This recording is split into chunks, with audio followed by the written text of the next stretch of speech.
Are you a film fan who loves the ultimate home video experience? Look no further than The Disconnected.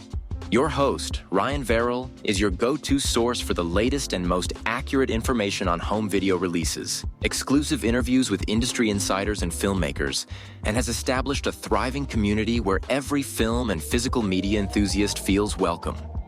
From hidden gems to blockbuster hits, The Disconnected brings you insider knowledge and a welcoming space to share your love of cinema. Watch every Thursday night at 9:30 Eastern, 6:30 Pacific for the live announcements show and follow The Disconnected on social media to stay updated. Subscribe to The Disconnected on YouTube or on the podcast provider of your choice and dive into a world where every movie night is an adventure.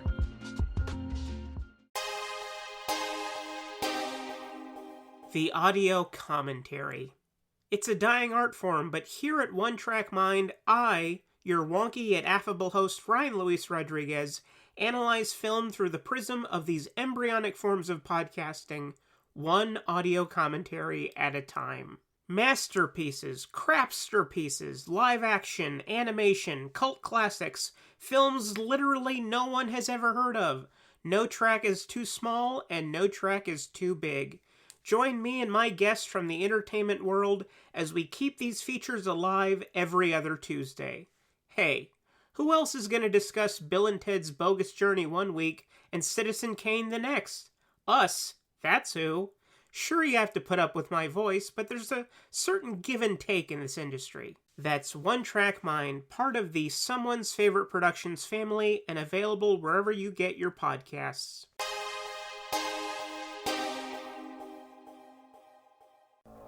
If you're looking for more horror outside of the mainstream, look no further than Unsung Horrors, a podcast about underseen horror movies.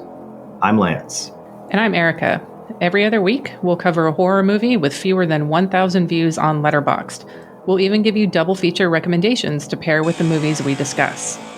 From gothic to shot on video, from slashers to comedies, from giallo to J-horror, we'll cover all the subgenres. So join us as we unearth these hidden gems of horror. Follow us on Instagram, Twitter, and Facebook, all at Unsung Horrors, available wherever you listen to podcasts. And part of the Someone's Favorite Productions podcast network.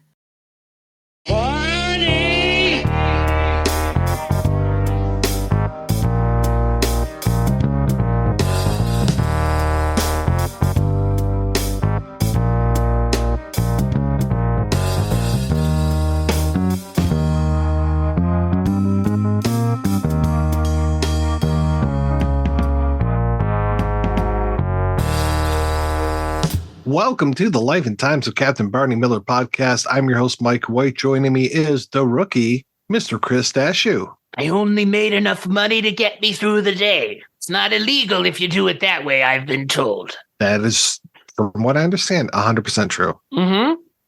That's correct. We are talking on this episode about 3 of the classic Barney Miller episodes from season 5. We're on episodes 19, 20, and 21. The Counterfeiter, which was directed by Maxwell Gale. I've heard that guy's name before. Is he on this show? He might be. Oh, okay. Who does he play? Wojo Howitz. Oh, interesting. Yes. It's spelled just like it sounds. Oh, We haven't had a Polish name joke in like forever, it feels like. Jeez. I'm surprised. I was at Goodwill a couple weeks ago and I saw a Polish joke book and I bought it and I was reading through it and I was like, why was I know I'm actually glad they don't do it in the show anymore, because like, is a Polish joke just like a racist joke that could be replaced with anything? Like, oh yeah. Like, oh, I don't like Italian. So how many guineas does it take to screw in a light bulb? Like 1 to hold it and 3 to rotate the guy. Like, I mean, it's same thing, right? But yeah, there should be more like bigotry in this show. I agree. Like those 5 guys making popcorn. Yeah, exactly. Written by Reinhold Weege, Frank Dungan, and Jeff Stein. This one dropped February 8th, 1979. We also have the episode Open House, which dropped February 15th, 1979, and Identity, which dropped March 1st, 1979. Those, of course, being directed by Noam Pitlick, who, other than Max Gale coming in late in this season with some directing gigs, he's our man for season 5. My gosh. Yeah, Noam Pitlick. Just, I mean, again, we obviously know, thanks to Otto Bruno's book and just, again, doing research, how involved he was in the show. But 102 episodes. Jeez. Wow. That's so many. That's so many for a show that has, like, how many episodes? Like 500? Oh, no, not that many, right? We figured that out when we took this task on. I don't remember what our sentence is. God, it's 171 episodes. Wow. But at least with this, it does not feel like a chore, especially with these 3 episodes. I felt like they were pretty strong. What was your opinion, Chris? Yeah, I mean, look, they all, at least the first one and the last one, feel kind of samey. Like, again, it's like, and, you know, I mean, obviously the show's format can feel kind of stale from time to time because it's, people come into the precinct and then, what happens? I need you to do something. But likelihood is we're not going to leave and other people are going to come in. So, like, we know that that's the setup most of the time. I mean, there have been times where, like, somebody got shot at or somebody got shot or somebody's in the hospital. But most of the time, everything is so precinct bound that, like, they really have to change it up with the kinds of people that come in. Correct me if I'm wrong. Has a counterfeiter come in to the precinct yet? No. Somehow season 5 and we finally had this. That was what I was driving at to this point. It's like, it's surprising that they've gotten as far as they have, almost to the end of the 6th season, without having a money counterfeiter. And the character that they have is interesting. I mean, he may fake money. Like, he's such an interesting and weird little character, obviously. And, J. Pat O'Malley, so I would read that Reader's Digest story. That's for sure. Right. I love that about Harris. He's like, this is the most interesting man I've ever met. All right. Yeah, J. Pat O'Malley, who had been in this show, I think at least once before, and he's going to come back at least one more from what I remember. Season 2, season 5, season 7. So he's like a cicada. He just comes out every couple of years, does a Barney Miller, and then goes away. But you'll remember, of course, Chris, that he was a driver of one of the Gumball Rally cars. I was about to say, people my age should know him as the voice of half of everybody in all of the 60s Disney stuff. I mean, Alice in Wonderland, Jungle Book. And I mean, he does like one of the villain voice in 101 Dalmatians. He plays Jasper, right? The butler, I think. Well, I don't know. Or Jasper's not one of the butlers. It's one of the 2 thieves. The henchmen? Okay. Yeah. Fuck, man, like that. Yeah, he's just one of those character actors, who had a off-screen and on-screen presence, and he's great. But I mean, let's not kid ourselves. This episode has one of the best Harris and Luger interactions, where Luger walks in covering his eyes. Guess who? Inspector. Yeah, like what the fuck was that? I watched it like 3 or 4 times and being like, this has got to be ad-libbed. Because Ron Glass looks at him and he's like, Inspector. And it's like, what the fuck? They have never had an interaction like this up until this point on the show. Mm-hmm. Probably never will again. I mean, Luger kind of has this blasé attitude towards everybody else but Barney in the precinct. Like, you can kind of tell that it's not that he doesn't want to deal with them, but they're just kind of like there. I think he probably hates Dietrich, but that was such a weird interaction from the two of them. But I liked it because it just felt so off the cuff. Well, it is so odd to think of the dread that we used to have when Luger would come to the precinct, and now him coming back from his heart attack. So we've got some overarching storyline. Right. I was surprised. What's that all about? And he comes in and everybody is so happy to see him. And he is so happy to see everyone. I mean, they're practically just crowding him and backslapping. And it's like, wow, this is a Luger I have really gotten used to. And I was so happy now when he showed up in this episode. And he's really good. I think the gags with him maybe overstay their welcome a little bit, but I'm glad to see him back. Obviously. it's weird that the show has like carryover storytelling. It's not been something that the show's necessarily been interested in doing. I mean, to be fair, well, that's the thing I would say. Like, to be fair, Yamana was written off the show, but he wasn't. No. Like I keep thinking back to that because, it's one of those things where when you think about previous episodes of this show and you have to listen to them, or you do listen to them, you'll notice that we talk about that, we talked a lot on that episode, the Jack Sue episode, where he was like, he could have left. And like, now it really feels like such a missed opportunity. Because I think we're one episode away, but he's passed away at this point. Oh, yeah. Yeah. Right? Yeah. I think it was pretty quick between when he recorded this last episode and when he passed away. And then it was probably a little bit of time for these guys until this final episode of season 5 aired. Right. And that's my thing. It's like, I feel like the presence of Yamana is really missed. And I feel like the show did fumble writing him out of it because they did know he was sick. Because I guess, did they correct me if I'm wrong or remind me, because my memory is not serving me well at the moment. How did they deal with Chano? Did he go away? They haven't. No, remember his name came up like a throwaway line. Yeah, like just in our last episode. Okay, that's what I thought. I was like, did they like mention him, right? Like, okay. Yeah.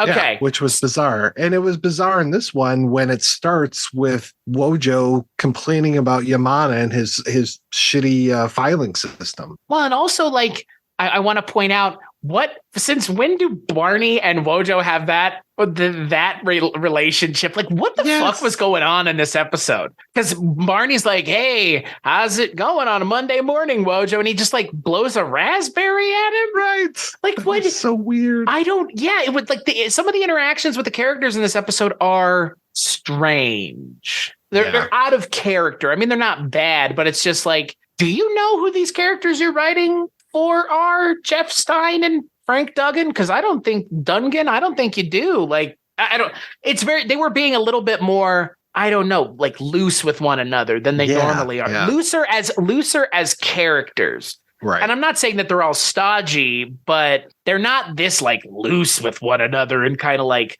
hamming it up. They're like, I don't know, they're halfway to corpsing. Like, I mean, they are. Like, that interaction between Ron Glass and James Gregory is weird. Like, it's good, but it does stand out as like, what? Yeah. And that's kind of this whole, at least the whole first part of the episode feels very just like tonally strange. Well, I'm trying to remember, because Levitt is in all of these this week, and I'm trying to remember if this is the one where he keeps trying to have a conversation with Barney and he doesn't, and then he never ends up having that conversation. I think it is, yeah. Okay, that was just strange. I mean, really, there's so much discussion of the actual characters that I think we only have an A and a B story in here. We've got the return of Mr. Becker, who we've seen several times on the show, and the running gag is how often he gets robbed. And constantly, folks, constantly. Right. Oh, wait, is this? No, Becker. Sorry, I'm mixing up episodes. Becker is the one that brings in the phony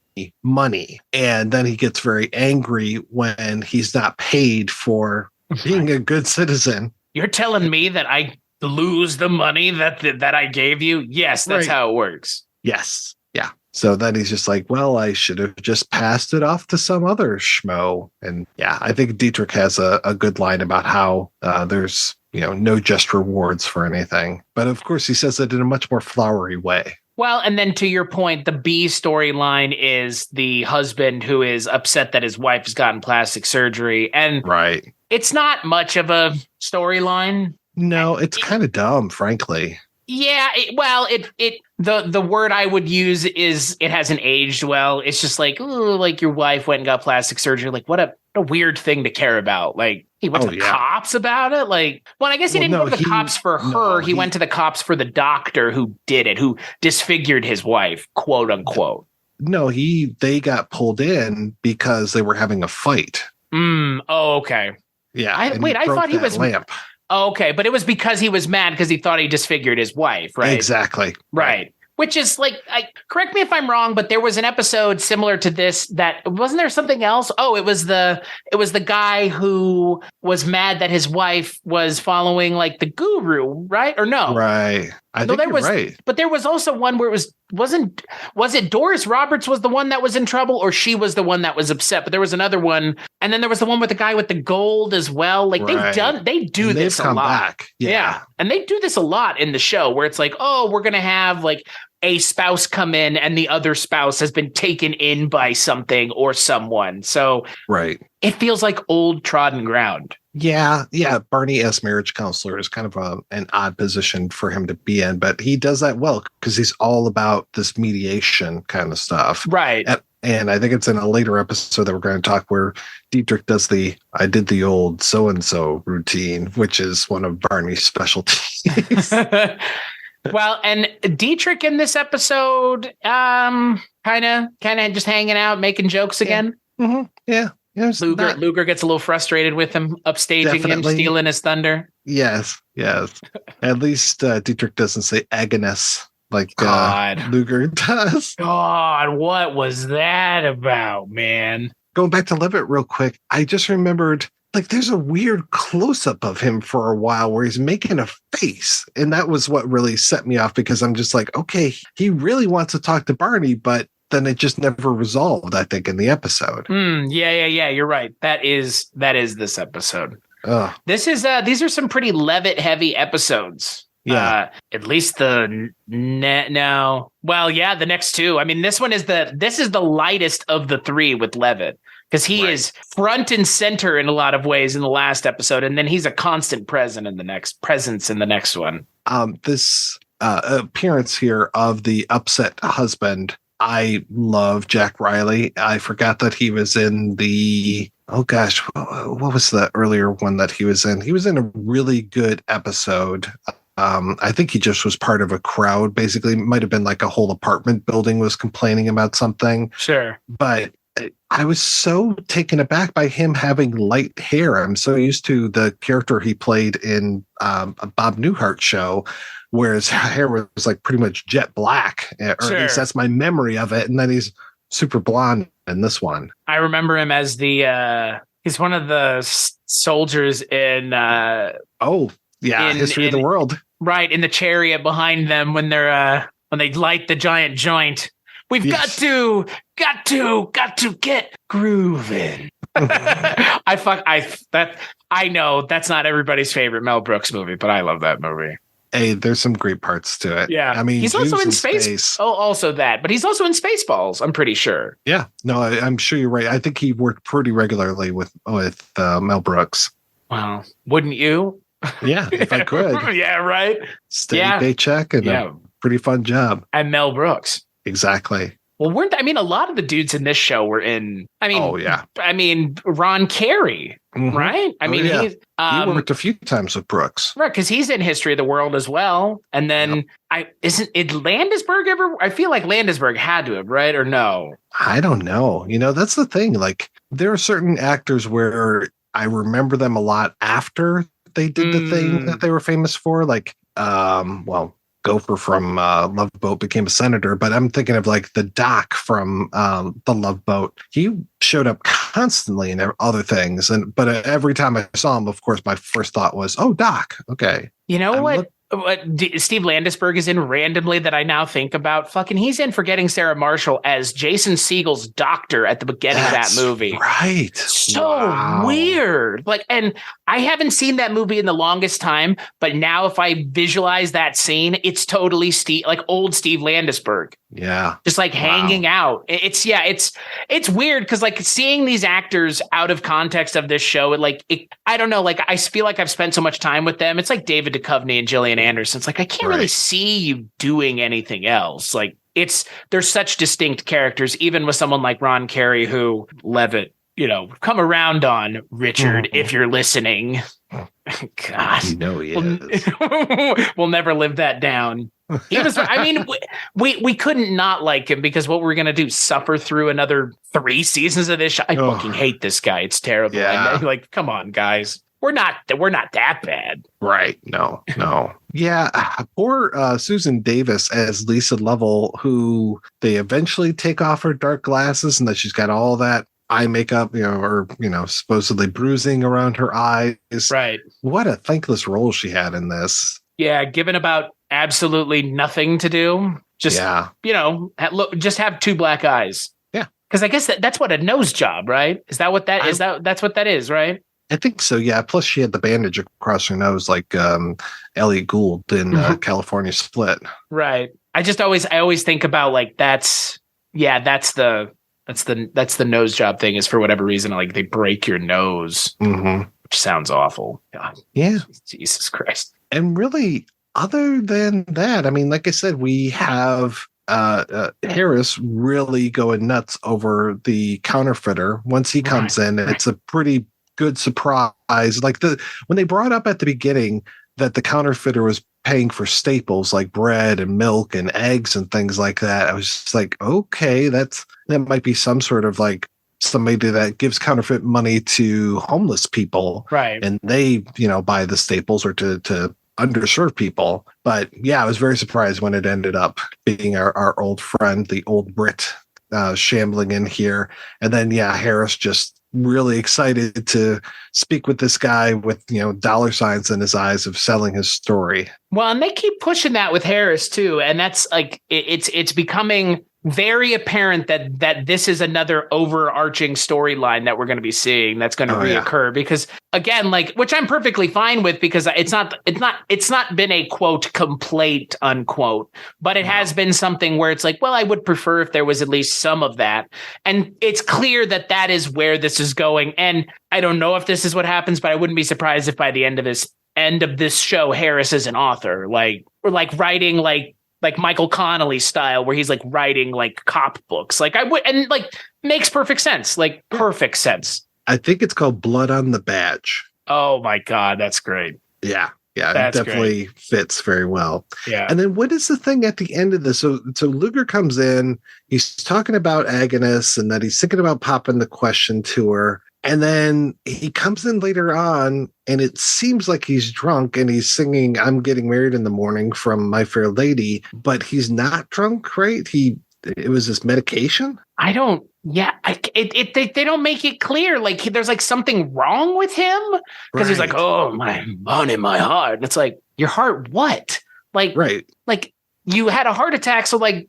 Yeah, your heart, but like it's super. I don't know. Like it was weird because I felt like him getting married got lost in the shuffle, or him having a heart attack got lost in the shuffle of him having a fiance. Because like that kind of comes out of nowhere. Because it's like, oh yeah, by the way, I'm still engaged. It's like, wait, what? Did you also just have a heart attack? Like, yeah, Luger was good for the jokes, but I feel like his storyline, like I said, it just kind of went in circles. Like it didn't feel like it had a lot of purpose, but yet they were trying to like further him along as a character, clearly. Well, he even gets the last line of the episode, I think, which is talking about how he told Agnes to be at the precinct at 6:00. It sounds like Barney's going to do some marriage counseling for them. It sounds like. Right. Well, yeah, Barney, I mean, I know that, in the next episode, we're going to talk about Barney and the will they, won't they, apparently. Oh, boy. But yeah, I don't. I mean, didn't Otto let the cat out of the bag that they actually never end up divorcing, and Liz just goes away, and I think you might see her like in the finale or something. Yeah, but I kind of forgot. Yeah, because I was following the storyline of the series as well, and I was like, oh yeah, he and Liz, they're going to get back together, and then they do. Yeah, and that's all they wrote. Yeah, on that next episode, we were talking about open house, right? And again, well, this one seems to have a little bit more stories going on than the previous one. But really, so much of this is, well, it's two things. It's this idea of having an open house for the neighborhood, which just seems weird, especially because we know they're on like an upper floor. Right. So I don't know why it's not just the uniforms downstairs that are doing this. Talk about that for a second. So this is a weird thing. They always show the door, right? And then there's a stairwell. Yeah. Did they not tell everybody to walk out the door to the right? as opposed to out the door to the left? Because why are they walking out the door? I know this is like a CinemaSins thing, but like it's weird because everybody keeps doing it. I'm trying to figure out spatially what's going on in like this building. So they're on they're on not the first floor. Right. So you have to go upstairs to get to them. So they're in a building that's tall enough to have an elevator then? I don't think they have an elevator. So what are people walking to the left for then when they exit the precinct? Wouldn't they walk to the right and down the stairs? You're talking about the main entrance, right? Right. That door that everybody walks through. You see like a stairwell going down and people always go, well, it depends. Like in this episode, the 3 homeless gentlemen go to the left.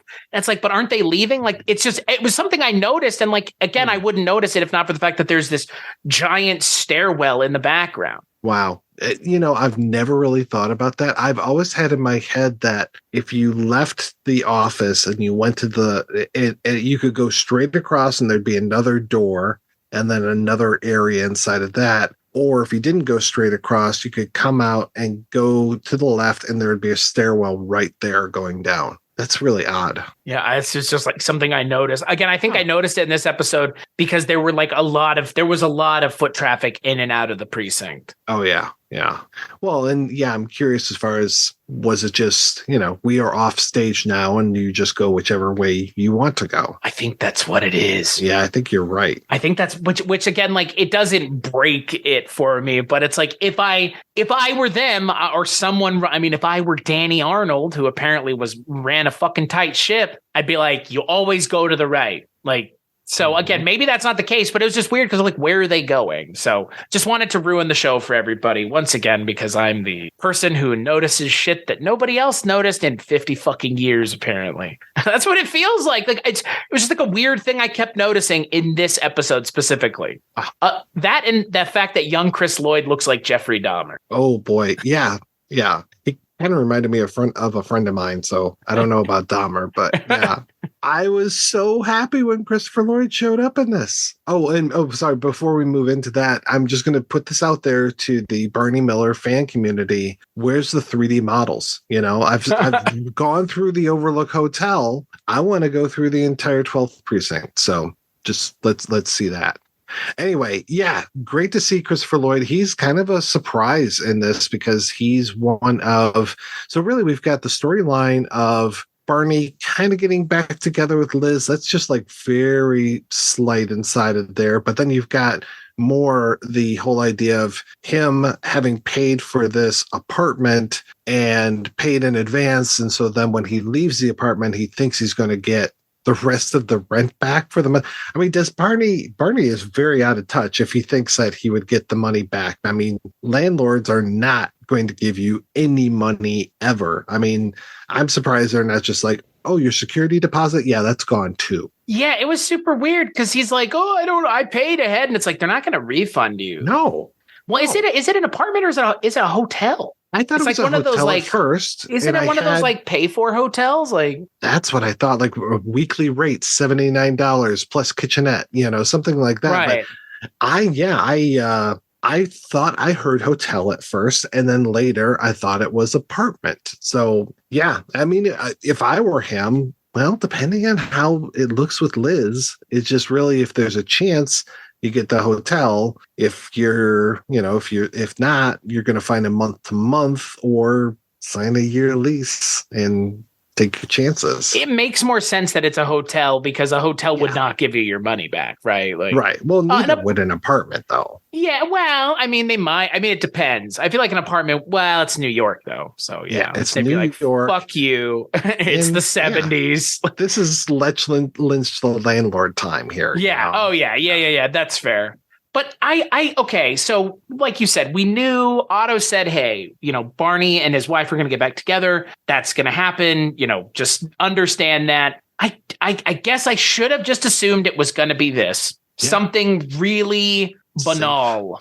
Mm-hmm. A phone call. I mean, we knew we weren't seeing her, but it's like, I'm getting back together with Liz. And it's like, nobody cares. Right. What does this have to do with anything? Which is so funny because most of the time we're like salivating for details of people outside of the precinct. But with this one, it's just like, don't care. Yeah, you got your suits. Must be nice to be able to carry your entire wardrobe in one hand. Yeah, right. It's just bizarre to me because I was like, well, here's the thing. Barney and Liz haven't been together, and that hasn't really affected the story. No. And now they're going to be back together, and it's not going to affect the story. Like, it affected the story in as much as they had to take time out of telling any other story for the show to cut away to these like side plots, because they've never been the main plot of any of these episodes. The like Barney's marital stuff has never been the focus, like Wojo's. You know what? Let me just fucking float this out there. Why the fuck was Wojo's girl a 2-part episode when Barney is the one who actually has a relationship that maybe the audience might care about? Well, remember, Otto is saying that was a pilot. I know, but like, I mean, again, like, I know that it was a pilot, but my question still stands. Like, why not give Barney 2 episodes to deal with the Liz stuff and then be done with it? And then the audience never has to worry about that character coming back. Yeah. Well, I mean, their situation is as serious as merits the lack of jokes in Wojo's Girl, you know? Yeah, that's fair. Yeah. This episode, they have, because it's odd because there's definitely a lot of Harris and Dietrich in the next episode, but in this one, there's a lot of Harris just having a real hard time being around Dietrich. Like anytime Dietrich comes any place and starts to talk, Harris just right out of there, really showing just his distaste for Dietrich. Right. But I have to say, Dietrich's pretty obnoxious in this episode. Yeah. Well, and that's the thing. I mean, I feel like we find him entertaining, but if that were like a real person in your real life, you wouldn't. Oh, boy. Yeah. Right? Like someone who is like constantly everywhere all the time telling you how smart he is. Like, yikes. Yeah. Yeah. There's a real missed joke in this episode because one of our bigger storylines is this whole thing about this arsonist. There's a doctor who has a patient and is the patient is this arsonist, and we talked about how the patient is Christopher Lloyd. The doctor himself, I'm trying to remember, it is Alan Miller, who I have seen a million times but did not pick up on his face. I don't know what was going on, if it was the beard or what. Most of the time I remember him with a mustache or clean shaven, but the beard just threw me off, man. He's pretty good. I do like that interaction great between him and Dietrich at the end where he's like, you could be a good psychiatrist if you just had the patience. And he's like, later. Bye. That's the thing. That's the joke. I was waiting for him to say, I don't have any patience. I was waiting for that too. Thank you. Okay. Now I know what you were driving at. Yeah, they went one way with the joke that I was expecting them to go the other way with. Right. And I don't think that the way they went was as funny as the way that was in our head. No, patience, not patience. Right. Right. Yeah. Dietrich is a bit much in this episode, but I think it kind of has to be that way for the next episode to work. Yeah, I think you're right, which is great that, we are really having these arcs here. We are not just one and done with this stuff. I mean, this show is very interesting. I think it started off more one and done with each episode, but has really started to grow into these, what are the relationships? Who are these people? Who are the people in your neighborhood, to quote Sesame Street? Because you do get these recurring people coming back. Like, I know we just saw Christopher Lloyd just a few episodes ago, and okay, he was not Vincent Carew, but we are getting more and more of these people that show up. Like, again, John Dulligan is in this, and we just saw him a few episodes ago, but unfortunately he was a different character. I like him as Ray, the homeless guy, a lot. Yeah, no, he's really good. He's really good. Also, was in a little show called Mrs. Columbo. Oh yeah, was in an episode of that Nightmare. He's great. Yeah. He's great. He's really good. Really he's got a great face. He looks like a great homeless person. Like him and the rest of those dudes, Carmen Philby and David Fresco, like they look like homeless guys, proper homeless guys. Carmen Philby, I mean, for me, his most famous role is playing a homeless guy. He's the guy in the train with Pee Wee singing Jimmy Crack Corn. Right. I didn't realize too that he's the guy in Beetlejuice who says, "How do I look? Oh, I'm feeling a little flat," and he's run over by a car. Right. Oh, the dude in the underworld, like the paper guy, right? Right. I guess he's like the messenger, the guy who's like on the line. Yeah. Yeah, they shoot him down the line. Yeah, exactly. Oh wow. He just has that great hangdog expression. Oh God. Yeah. What a face this guy has. I mean, gosh, this whole show is great for faces. And like, even with, Christopher Lloyd looking very different than he does now. I mean, he was on The Mandalorian just like a couple weeks ago, and here he is showing up so many years before.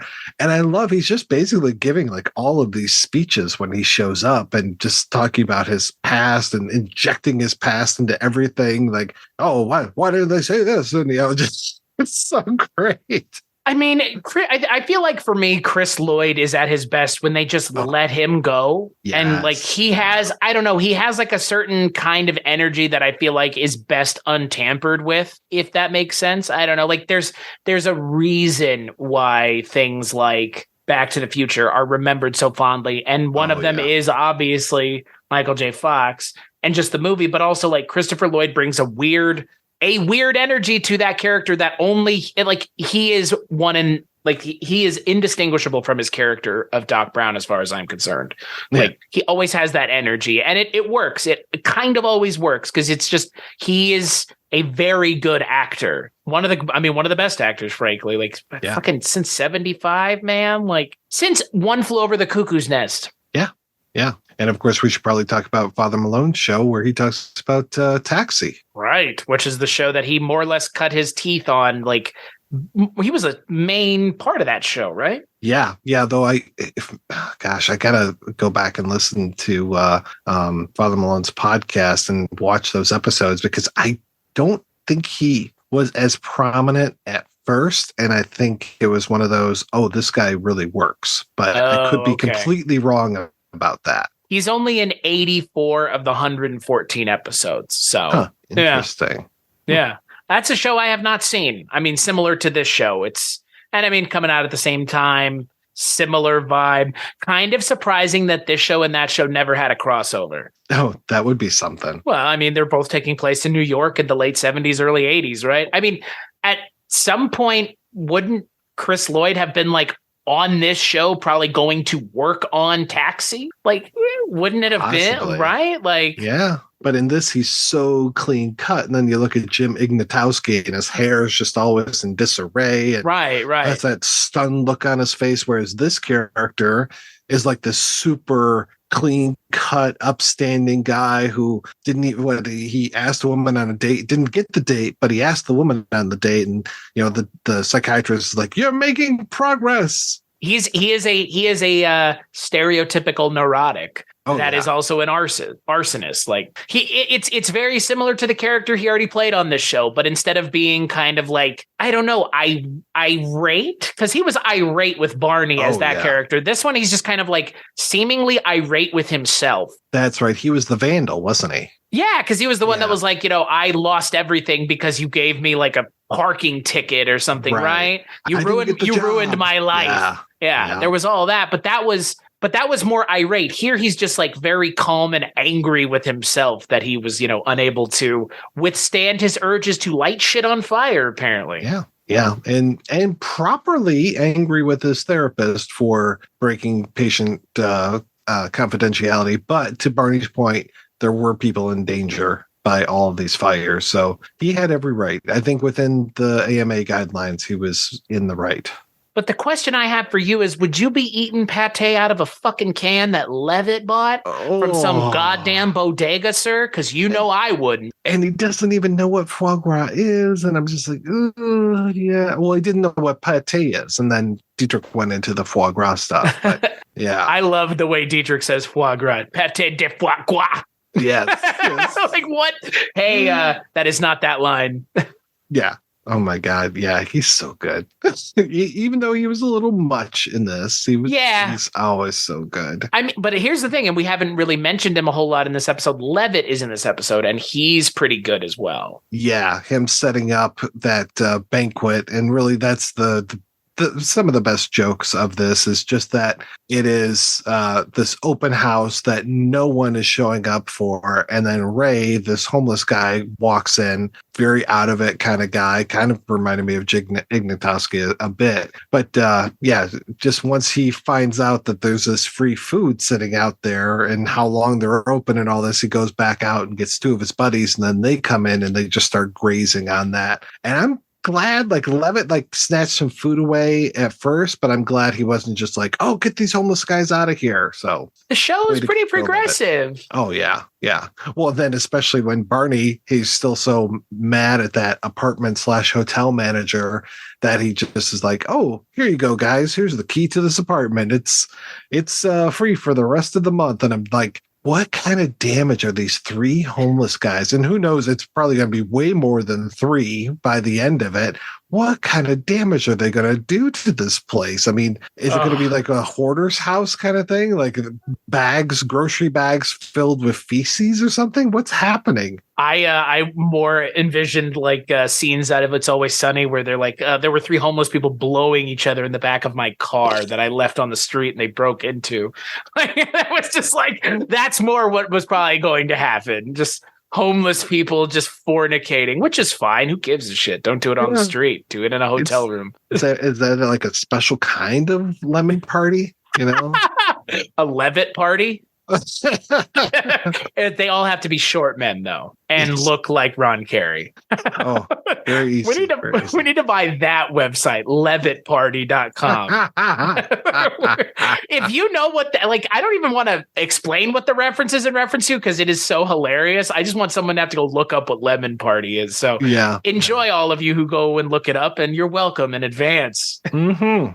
But that's what I imagine. That was because again, like Always Sunny makes that joke in there, like hunt the homeless episode. Because that was one of the reasons, because they were like, yeah, my car got broken into and there were like homeless dudes blowing each other in it. So yeah, I mean, it's funny, but at the same time, like, Barney, I hope you paid in cash because otherwise, you're about to be on the hook for a hotel room that gets trashed by three guys who don't care.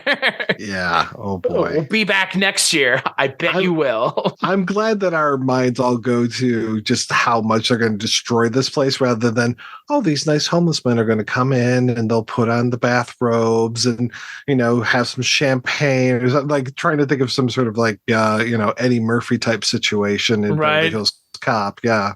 And that's the other thing. It's like at the end of the episode, everybody's like, I would have done the same thing, Barney. And it's like, why? Yeah. The altruism I understand, but like, it feels like Barney's making that decision out of altruism. And then everybody else in the precinct is like, you were fucking doing that to trash that room. And he's like, the spite. Yeah. Well, he doesn't outright say it either. We get that shot of Harris eating pate out of a can. Yeah. Yeah. I just don't feel like he would do that. I don't think so either. I mean, I was not surprised when I saw Wojo stuff in his face at first. And I'm like, okay, that makes total sense. But yeah, Ron Carey, Harris eating pate out of a can. No, doesn't jive with the character. I mean, if it was caviar in a can is, I don't think that they pack that any other way unless it's, wrap it in a banana leaf and hand deliver it or something. How do you think people eat? What?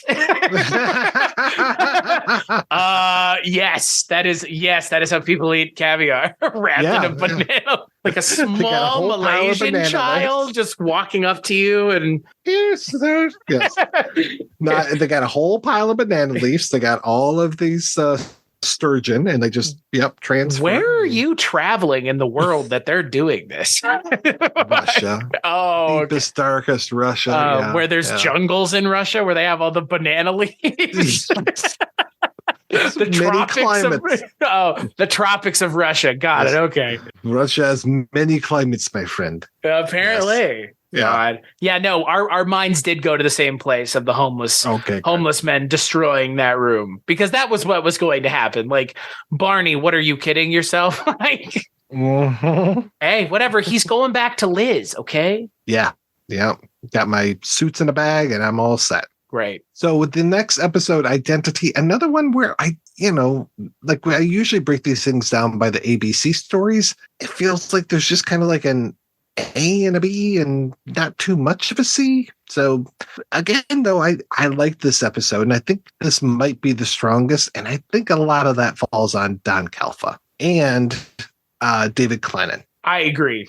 I mean, Don Calfa. I mean, come on, right? Like, he's so good. Well, and that's I mean, he's kind of always good. I mean, he's in my favorite zombie movie, Return of the Living Dead, but he is, second time on the show or third now? Well, he was one of the two guys that actually held the I remember precinct that hostage. Yep. And I'm trying to, your math feels right. It feels like he was in here one earlier time. But he really is the star of the show in this one. Yeah, well, they just were like, "Hey, do whatever you want." They just let him do his thing, and he's great. He's going to show up 5 more times. Yeah. So season 3, season 4 was in 2 episodes in season 4. So he has been on here 3 times before this. So would you say 5 more after 3 this? more. 3 more. 3 more. Okay. Yeah. I didn't realize how many times he's been on it up until this point. Yeah. He's been on it more times than I remember. Exactly. So his 4th appearance here. Wow. And doing a great job. And of course, as soon as he shows up, you're just like, all right, this guy is way too nervous.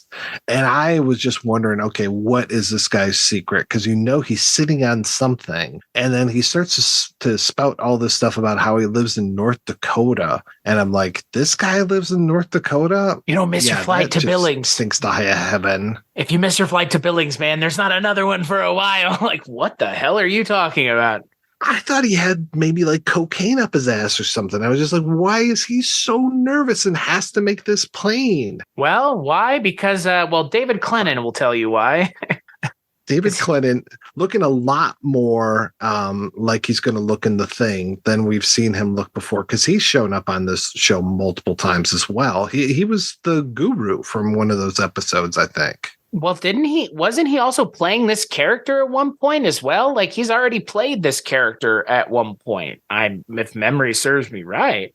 No, like I thought he's played like a lawyer at one other point on this show. Yeah. And, it's funny because the same thing happened the last time, because I think I was like, is that Cliff DeYoung? No, that's not Cliff DeYoung. Who is that? And then I'm like, oh, yeah, it's one of my favorite characters from The Thing, the guy who Palmer, who's just like, you got to be fucking kidding me.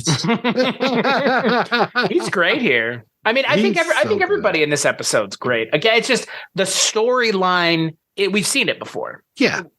But I feel like that is the case now with this show. It's like the formula, it's kind of hard to deviate from the formula too far. Wow. So he was on 2 episodes in season 3. They were only like a month apart. He was Bada Vista, so he was the guru. Jeffrey Stevens, Justice Department. This is season 5. Okay, yeah, no, this is, unless Jeffrey Stevens was like a government guy, because then he just plays this Justice Department counsel, Chester Monahan, in this episode, Howard Spear, and Howard Weckler. Oh, they liked him as a Howard, apparently. So. I must be remembering someone else playing this kind of character, because there's already been like a Justice Department guy on this show before. Yeah, there definitely has been. I mean, even with the UFO episode that we watched not too long ago, there was a guy who comes in and it's just like, I can neither confirm nor deny, Right. I like Don Calfa in this episode, though. Oh, yeah. I mean, but obviously, they kind of give him free reign, which I appreciate, because he obviously makes the most of it. He's great. And he's got that look. I mean, he's got that look. And I love, that was the other thing that doesn't really pay off is at one point, Barney's like, where are you from? Like, it feels like Barney recognizes him. So I was like, oh, is this going to be somebody that Barney arrested a long time ago? And I was waiting for him to like run prints or go to like a bigger database of, and then it made sense when it was, he testified, but I don't know why he's back in New York other than just to get away from Billings. Well, I mean, seems like a good enough reason to me. Yeah. But I mean, it sounds like, and this is just me, again, conjecturing about, the layout of the 12th precinct. I'm thinking that he testified in a mob case because of the way that he's just like, you have to call this number, because people don't act like that unless they know that the mafia is after them. And at the same time, Why are you back in New York? Did you come back to get like a Blintz or something that you couldn't get in Billings? Like, of course, what is it? You order egg noodles with ketchup. That's what I was going to say. I was thinking the same thing. Exactly. Yeah. So, I mean, he's only a couple states away. Right. Yeah. He could easily come on out here to New York. And again, I don't know where he's getting the money, but come on out here to New York, get your fresh bagels, and then fly on back to Billings. And, oh no, I'm going to rob this place. And that's where, I talked about, I was mixing up the earlier gentleman with Mr. Cotterman. He's the guy who's been robbed 5 times. That's who it is. Yeah. Yeah. So again, we've got a recurring character with him as well. Yeah. Well, and that's the thing. I mean, it feels like the precinct is full of people being robbed all the time. Oh, yeah. Yeah. Man, it's almost like they're not doing their job very well. I don't know. Like, you would think that if they were doing their job better, there wouldn't be people getting robbed all the time. You would think. Yeah. And it's like store owners too. It's not like people on the street. It's like store owners getting robbed by like constantly by weirdos. I think what we're realizing here is these dudes are really bad cops. I'm just kidding. They're not. They're just bored desk detectives. Like, exactly. Yeah. There was another gentleman who wrote to us actually on our Facebook group, and I always forget because I don't tend to look at our Barney Miller Facebook group very often. But he was saying that I think he was a cop or is a cop, and said same thing that Dennis Farina said, that this is the most true to life police series that there is out there. And I'm like, okay, I'm glad that checks out, man. And I'd rather have, we're watching Law and Order and all these kind of things, Castle, just these cops are always going out and, having these chases and shooting in streets and all this kind of stuff. I'd rather have them hugging a desk and just occasionally go out when there's a call. And, like this person on Facebook mentions, and Dennis Farina gets to it as well. Like the cops aren't always just doing stuff. Right. Right. There has to be time to file paperwork and do other things like that. Like, and have open houses. Yeah. Right. I don't think that's a thing, but sure. Sure. I do like how Dietrich saves Harris's life. Yeah. Yeah. Weird. Yeah. Pretty cool. I mean, it makes sense now why the last episode was the way that it was. Mm-hmm. Yep. Yeah. And then just the way that Harris is desperate to pay back Dietrich. He does not want Dietrich holding anything over him because he despises this man. And it's like, oh, how about I give you money? How about I give you this? I've got tickets to the theater. I've got this. I've got, it's just, yeah. And finally ends up giving him check for $100. And I like the timing on that joke, which is like when as soon as Harris is like, name your price, $100. But then he goes and flushes it. Yeah. Yeah. Or does he? My assumption is he does, right? Yeah. Like, yeah. Because then it's doubly hanging over his head. Right. Triple, right. I guess. Quadruple. I don't know. Yep. Well, if you save I don't understand that Chinese proverb about if you save a person's life, you're responsible for them forever. I don't want that on me. Is that true? Yeah. Oh man. Yeah. Now, if it was the other person, if I saved your life, Chris, then I would think you should be responsible for mine for the rest of my life because I'm the guy that saved you. I mean, that could make sense. But I don't want to be responsible for you because you're dumb enough. You fell into that river. I'm not going to fish you out every single time. After the third time, Chris, you're on your own. It's fair. That's fair. Yeah. I mean, hey, next time Dietrich and Harris are out and somebody points a gun at Harris, Dietrich's just going to turn around and let him get shot, I guess. Yeah. What would you prefer?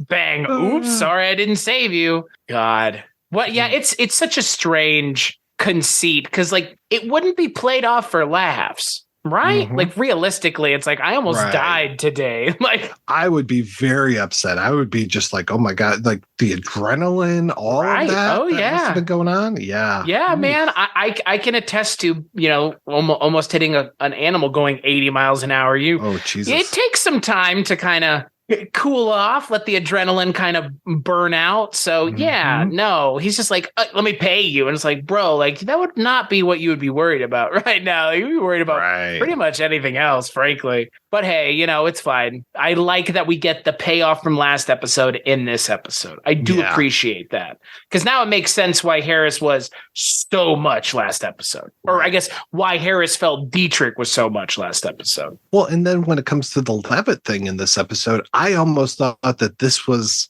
the conversation that he wanted to have with Barney 2 episodes ago. I mean, that's what happens when we're watching these 3 in a row. And I'm like, oh, wait, no, there were credits. This is the 2nd episode. Oh, no, this is the 3rd episode. But him working upstairs, being in the detective's bullpen and being in uniform, he just thinks there's something horrible about that. He doesn't think he's going to be taken seriously or whatever.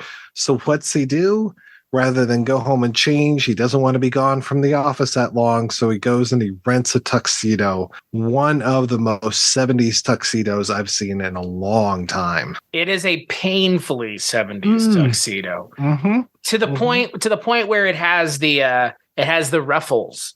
Oh yeah, those ruffles are so it's a prom tuxedo, right? Like it's what you would wear to prom. All right, like yeah, he looks like he's going to pick up Carrie and take her. Right. Yeah. And look, it helps that Levitt's a little short guy, so it looks even funnier. Yes. Yeah. But I like that he shows up and it's just like, what the fuck? And Harris just looking at him being like, oh my God. Like, what have you done? Don't you mean good evening?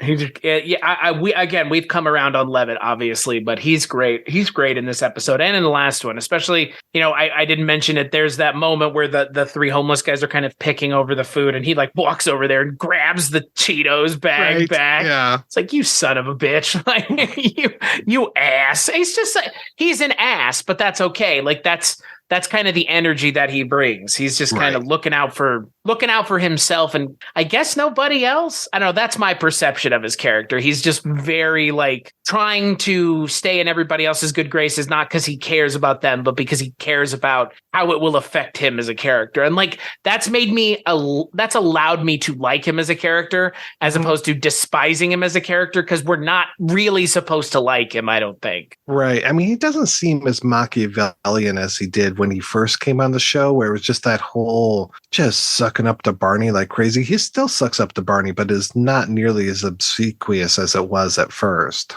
Yeah. Yeah, but it is still there. And like no other characters really do it anymore. No. And that's the thing, like that's why it kind of sticks out, because he is the one who does it and still does it. And we know that he's never I don't think he ever goes into the precinct with them, right? He never goes in. No, right? Like that. I don't think he does. Yeah. Which is like, man, we're like in for like 3 more seasons of them stalling that out. Interesting. That's more interesting than adding him to the bullpen with them, right? I kind of wonder if the joke that I thought was going to be going on with Wojo is going to happen with Levitt. Remember how Wojo kept failing his sergeant's exam to become like a Sergeant 2 or whatever it was? Right. I'm almost wondering if Levitt's going to keep failing out of a detective's exam. Interesting. That could be it. Yeah. I don't know. Like it would make sense if they added him, but at the same time, like they can have him show up and do jokes without it and like be part of the comedy. And we saw that. I mean, we saw that in the last 2 episodes, technically all 3 even. And I wonder too, because now I'm trying to remember what Otto was saying, because there's that other cop, the one that Levitt was berating before with the big mustache. He's going to become a much bigger role, and we find out that he's gay. And so I don't see, unless they can't have 2 uniforms just hanging out up there unless they go back and forth between him and Levitt. But I can see Ron Carey possibly maybe putting on that detective's jacket. That would be something. Yeah. It would. I would be surprised if they pull the trigger. I feel like the chemistry is good the way it is. Maybe they will. I don't know. Like, I'm still surprised that, they don't replace Jack Sue, because we know that they don't. Right. I mean, I guess they do with Ron Carey. Like, yeah, you could make that. You make the case that that's what's going on here. I'm not sure I would necessarily agree, because I feel like Jack Sue was a bigger part of the episodes than Ron Carey ever has been. they allowed Jack-Su to be a bigger part of the episodes than they've ever allowed Ron Carey to be. Does that make sense? Yeah. Yeah, I agree. And really, Jack-Su, remember when we first started talking about, I think this season, I can't remember how long Dietrich's been around now, but when Dietrich first came on, we're like, oh, his humor is very similar to Jack-Su's humor. Right. So right. it was almost redundant a little bit, but they had, after a while, I think they figured out how to split those two even more, but they did tread that same dry ground sometimes. Yeah, no, you're right. You're totally right. I mean, that is kind of that, like, the expectation of what Landisberg brings is kind of the expectation of what, of what, you're right. I mean, Landisberg was around at least through season 3, right? He's been around since season 3, so. Because he eventually took Fish's desk. Right, so, he was Fish's replacement, right? Yeah. Like, I mean, if you look at just the layout of the bullpen, Ron Carey coming up and sitting in Nick's desk is not unheard of. No, I'd be surprised if that's where this ends up going, given that, again, I feel like somebody would have let that slip at some point by now. You know, Richard or Otto, but maybe they haven't. I don't know. It would make more sense if he's just constantly reaching for the brass ring but unable to grab it. I don't think that's a very interesting storytelling device, but similarly to Wojciechowicz, like, Wojciechowicz hasn't really promoted since like the 2nd or 3rd season of this show. Yeah. And that was like a big thing for a while that kept getting brought up over and over and over again, was like, he's trying to do this exam and he's trying to get a promotion. And like, they haven't brought that up in a long time. Yeah. Yeah. So they're doing a better job with the overarching storytelling than I would have thought they would. But there are some things that they just kind of, again, it's a product of the time when they were making this show. I mean, again, we have actors showing up as different characters. Very few actors who aren't the main characters on this show show up as the same person, right? Yeah. I think we've had a handful, and one of them is the guy who's been robbed a million times. I didn't remember, what's the guy's name? Kip King, who is on here as the air traffic controller. He was actually in the Thanksgiving story last season.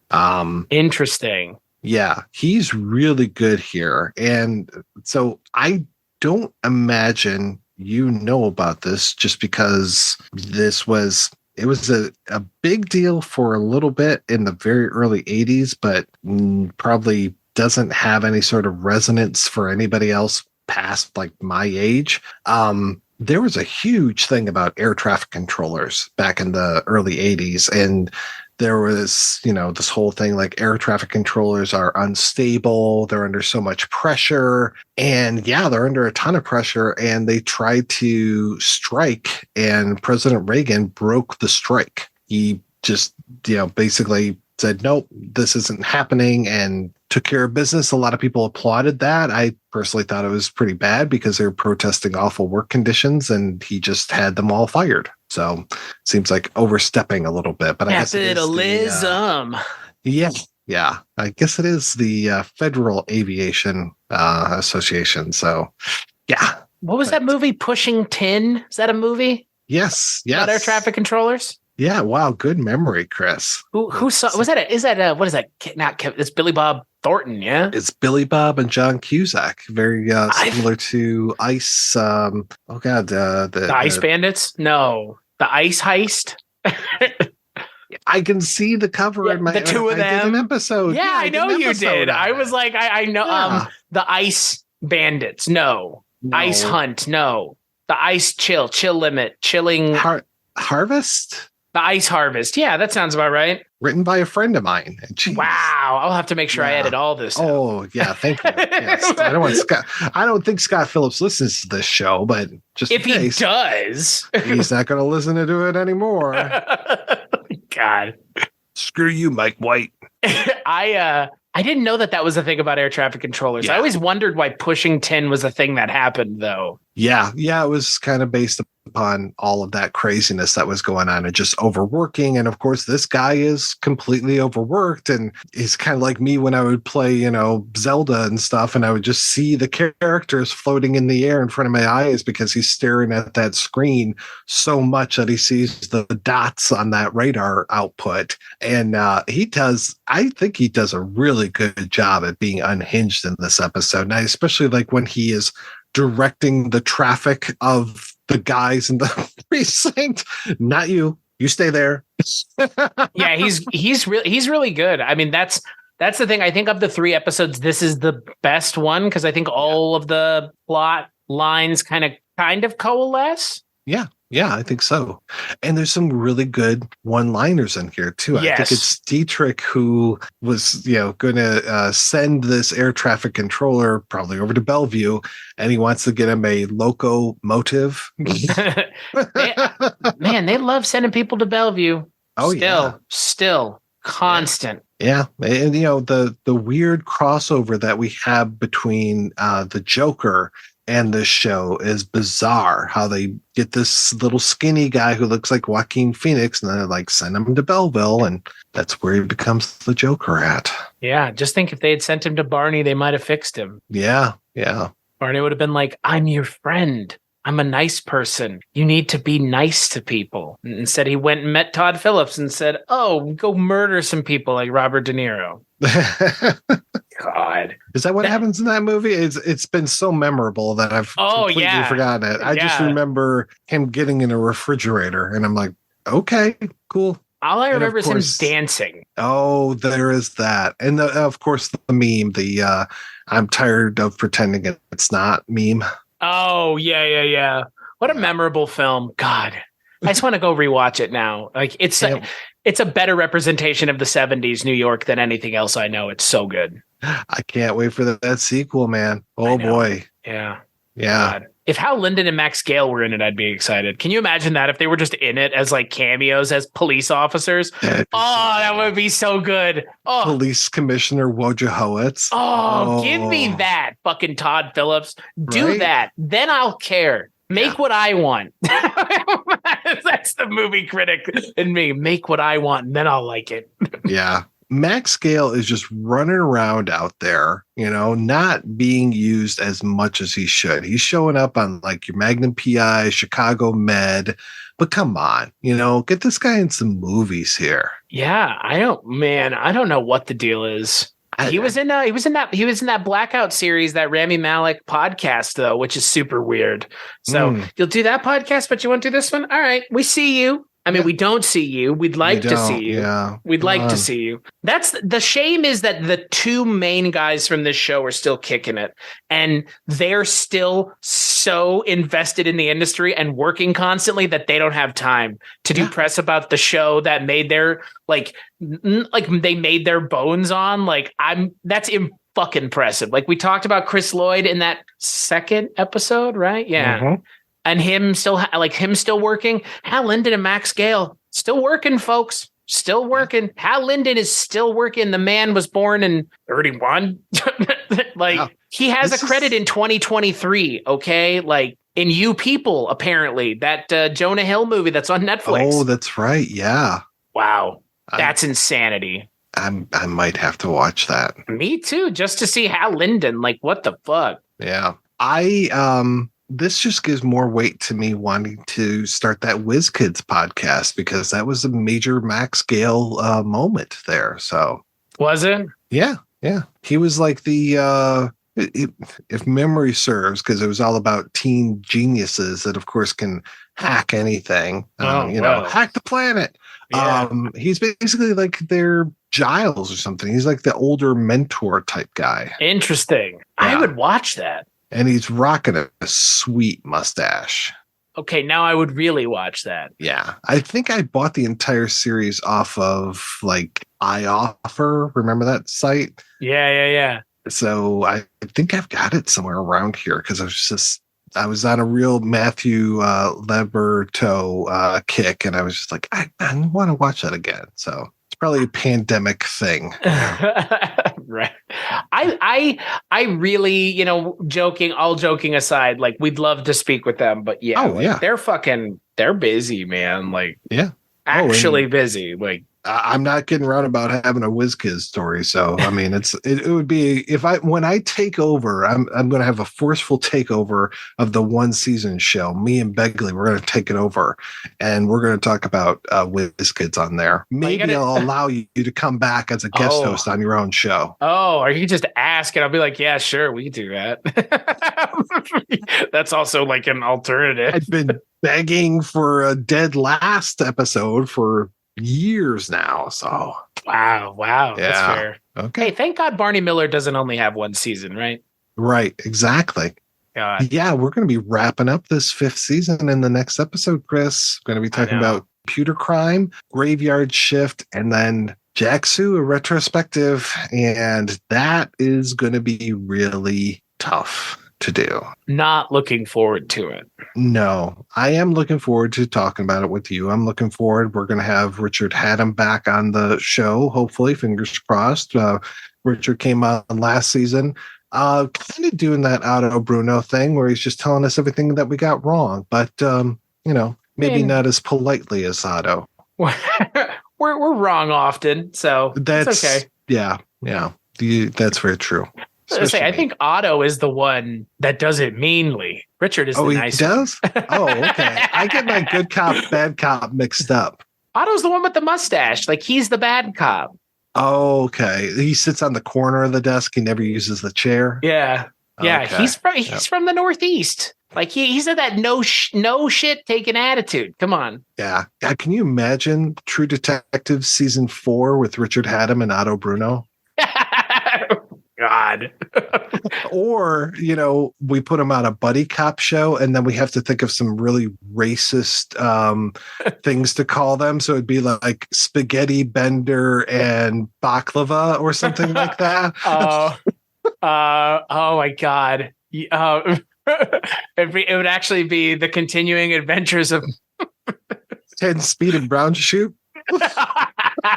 the continue. Oh, I'm trying to think of what Otto would be. It'd probably just be like, I can't even bring myself to say it. It's so terrible.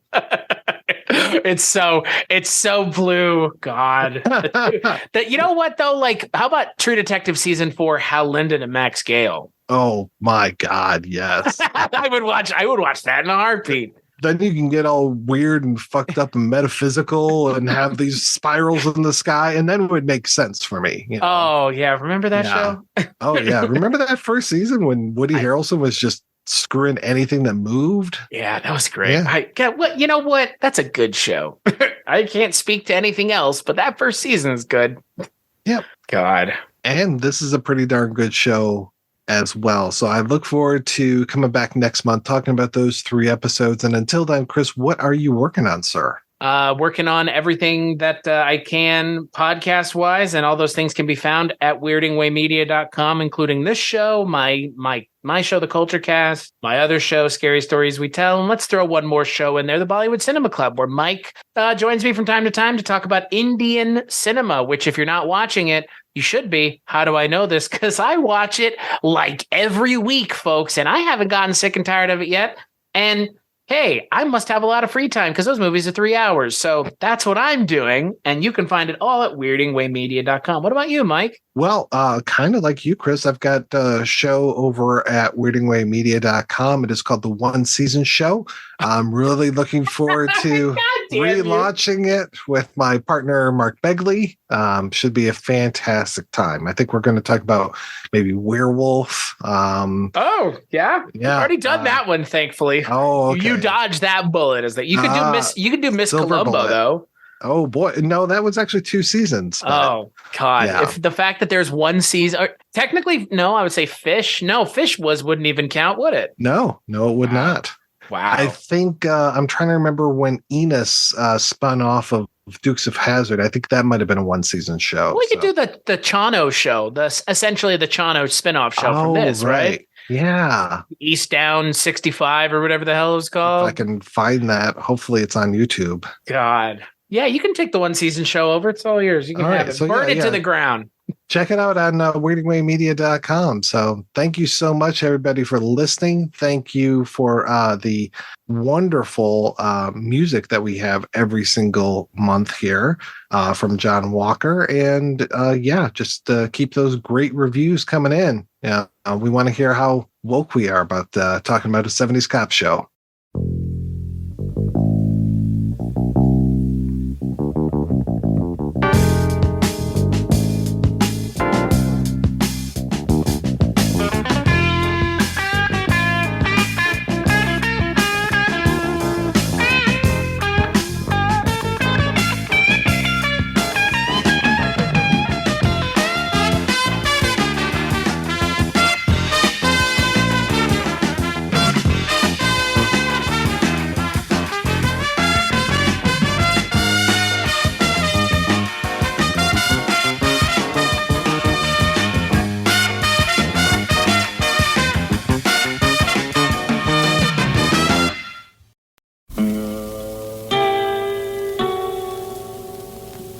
Hello, filthy movie lovers. My name is Gentry Austin. And I'm Casey Scott.